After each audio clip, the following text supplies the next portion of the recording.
Jesus' friends had watched him go back to the Father. Oh, but before he did, he promised he would be with them always in a new and powerful way. But they must have looked at each other and being like, how can this be? I mean, Jesus is gone, but we're still here. Now what?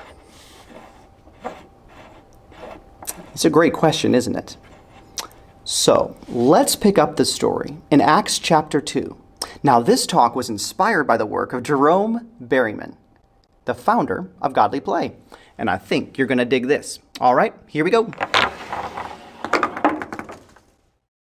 Long ago, there was a great tower. Everyone working on the tower spoke the same language and worked together. But as the tower grew taller and taller, they grew proud of themselves. They began to think they were greater builders than God, and they began to talk in different ways. Each group thought it was better than any of the others. A great noise replaced their talking.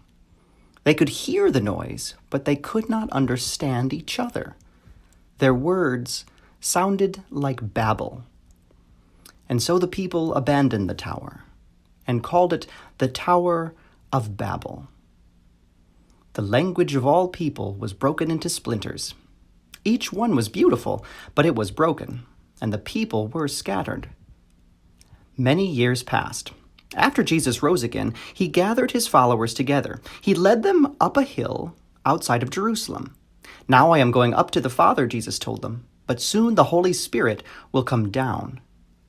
The disciples went back to the city. They were full of expectation. They gathered together in the upper room of a house, the first church gathering.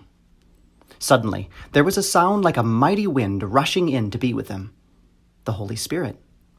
The believers became so full of its power, they seemed to be on fire. Their tongues burned in their mouths, and so they rushed out into the streets to share this wonder of God. Outside, there were people from many different countries. They spoke many different languages.